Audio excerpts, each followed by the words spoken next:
جس کے اکاؤنٹ میں جس کے چپراسی کے اکاؤنٹ میں 16 ارب روپے نکل رہے ہیں وہ اس ملک کا وزیر اعظم بننے جا رہا ہے. تو اس ایسے ملک کو ہم نہیں مانتے. ہم اپنے پاسپورٹ کے ساتھ ہم اپنے پاسپورٹ کو جلا کر احتجاجاً اس ویڈیو کو ریکارڈ کرا رہے ہیں کہ جب تک دوبارہ عمران خان اس ملک کا وزیر اعظم نہیں بنے گا ہم پاکستان کی طرف دیکھیں گے بھی نہیں, پاکستان کی طرف سوچیں بھی نہیں. پاکستان ہمارا ملک ہے, ہم اپنے ملک سے وفادار ہیں, ہم اپنے ملک سے پیار کرتے ہیں, پیار کرتے رہیں گے. لیکن ہم بطور احتجاج آج اپنے پاسپورٹوں کو آگ لگا رہے ہیں. اور میں اس کے ساتھ ساتھ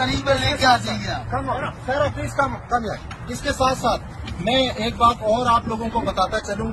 خدارا پاکستان کی عوام کو چاہیے باہر نکلیں, اپنا احتجاج ریکارڈ کرائیں. اگر ہم چاہتے ہیں کہ ہمارے بچوں کا مستقبل محفوظ ہاتھوں میں ہو, چوروں کے ہاتھوں میں نہ ہو, تو عمران خان کا ساتھ دیں. پاکستان زندہ باد, عمران خان زندہ باد.